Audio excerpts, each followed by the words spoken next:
क्या मल्टीविटामिन्स आप लेते हैं और फिर भी आपका हेयर लॉस नहीं कंट्रोल होता है? प्रॉब्लम आपके सप्लीमेंट्स में नहीं, प्रॉब्लम उनके टाइमिंग और कॉम्बिनेशन में। नमस्ते, मैं हूँ डॉक्टर मेजर समीक्षा त्यागी। क्या आप रोज मल्टीविटामिन्स लेते हैं या महंगे हेयर गमीज ऑर्डर करते हैं, फिर भी आपका हेयर फॉल नहीं रुक रहा है?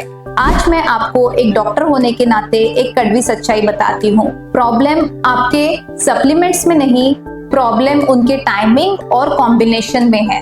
मेडिकल साइंस कहता है कि अगर न्यूट्रिशन बॉडी में एब्जॉर्ब ही नहीं हुआ तो वो सिर्फ वेस्ट हो रहा है और आपके लिए घने बाल नहीं ला रहा है।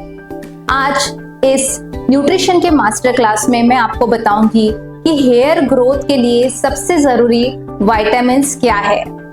हम बात करेंगे रिसर्च की, हम बात करेंगे गलत फूड कॉम्बिनेशंस की और कैसे आप अपने किचन से ही हेयर फॉल रोक सकते हैं।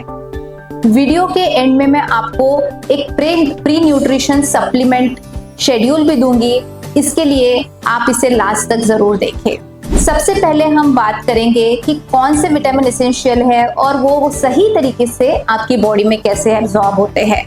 सबसे पहले बात करते हैं आयरन की। इंडिया में 50% से ज्यादा महिलाओं में एनीमिया है, मतलब कि खून की कमी है।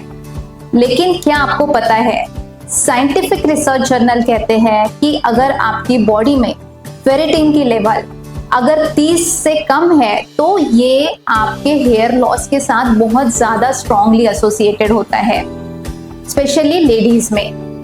आयरन अकेले कुछ नहीं कर सकता।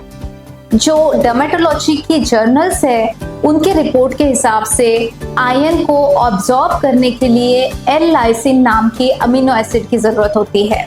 अगर आप देखेंगे कि ये कॉम्बिनेशन आयरन और एल-लाइसिन के लिए आप नेचुरली कौन कौन से वेजिटेरियन ऑप्शन है, तो इसके लिए पालक है, अंजीर है, ये काफी अच्छी चीजें हैं।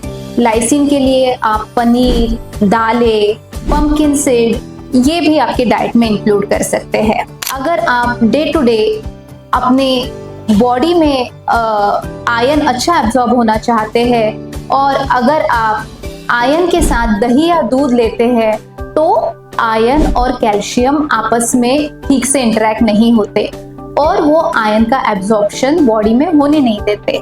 इसकी वजह से जो आयरन आपने खाया है वो वेस्ट हो जाता है। जर्नल ऑफ क्लिनिकल न्यूट्रिशन ये बताता है कि अगर आप आयरन को अपने टी या कॉफी के साथ भी लेते हैं तो वो 90% तक आपके आयरन को एब्जॉर्ब नहीं होने देता है, क्योंकि चाय में जो टैनिन होता है वो आपके आयरन को 70% तक ब्लॉक कर देता है। तो एज अ डॉक्टर आपके लिए क्या एडवाइस है कि आयरन हमेशा आप ब्रेकफास्ट के बाद लीजिए या आपके मेन मील के बाद लीजिए। इसे हमेशा विटामिन सी या नींबू पानी के साथ लीजिए, क्योंकि इससे आयरन की बायो अवेलेबिलिटी जो है वो 400% तक बढ़ जाती है। इसका मतलब वो काफी अच्छे तरीके से विटामिन सी के साथ एब्सॉर्ब होता है। तो ये रहा आयरन के बारे में। अब बालों के लिए जो दूसरा नेक्स्ट इम्पोर्टेंट न्यूट्रिएंट है वो है हमारे स्ट्रक्चरल मिनरल, जैसे कि जिंक या कॉपर। बाल सिर्फ प्रोटीन के बने नहीं होते हैं, उन्हें जोड़ने के लिए एक ग्लू भी चाहिए होता है। वो ग्लू होता है जिंक। डर्मेटोलॉजी के रिसर्च के हिसाब से जिंक की डेफिशिएंसी से बालों का टूटना ये बहुत ही आम बात है।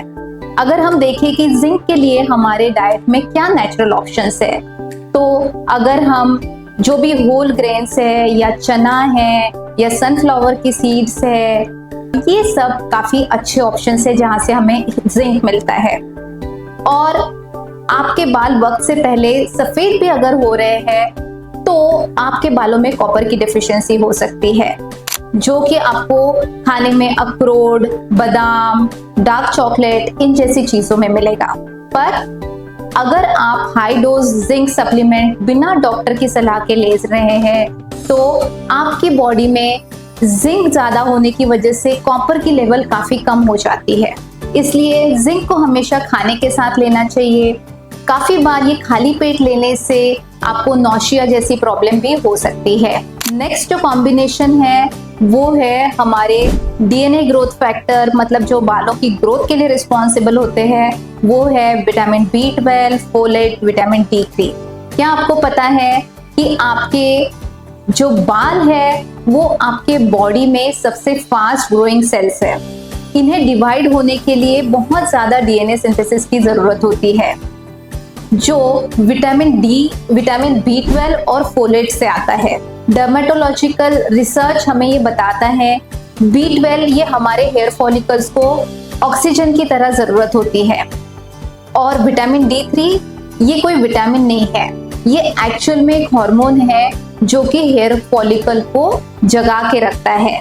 और एक इम्पॉर्टेंट चीज है जो हमें रिसर्च से पता चली है कि सिर्फ बायोटिन खाने से उसका हमें रिजल्ट नहीं दिखता है। अगर आपकी बॉडी में बायोटिन की डेफिशिएंसी है, बायोटिन नाम के विटामिन की डेफिशिएंसी है, और अगर आप बायोटिन लेंगे तभी आपको आपके बालों पे बाल झड़ना कम होगा या हेयर ग्रोथ अच्छी दिखेगी। तो अगर किसी में डेफिशिएंसी नहीं है और वो स्टिल बायोटिन खा रहे हैं तो ये कंप्लीटली वेस्ट है। अब बात करते हैं कि विटामिन डी के लिए आपके फूड में आप क्या क्या ले सकते हैं। विटामिन D3 के लिए सबसे अच्छी चीज है सनलाइट। अगर आप मॉर्निंग के सनलाइट में बाहर निकलते हैं तो आपको विटामिन डी बॉडी में मिलेगा, पर खाने में ये सिर्फ एग योक या मशरूम इनमें ही थोड़ी अमाउंट में मिलता है। B12 के लिए डेयरी प्रोडक्ट्स और स्प्राउट्स जैसे कि दूध हो गए, स्प्राउट्स हो गए, दही हो गया, पनीर हो गया, इन सब से आपको B12 मिलता है। विटामिन D3 ये एक फैट सोल्यूबल विटामिन है। इन्हें कभी भी खाली पेट नहीं लेना चाहिए।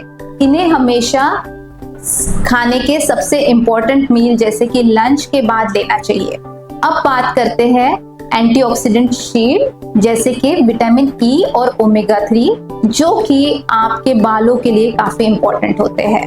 अगर आपकी स्कैल्प में अगर किसी तरह का ऑक्सीडेशन का स्ट्रेस है तो बाल कभी नहीं टिकेंगे। स्टडीज के हिसाब से ये देखा गया है कि ओमेगा 3 फैटी एसिड आपकी स्कैल्प की ड्राइनेस को और डैंड्रफ को कम करता है, उसको खत्म करने में हेल्प करता है।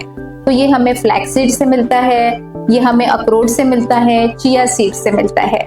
विटामिन ई के लिए मूंग दाल और सनफ्लावर सीड्स खाइए।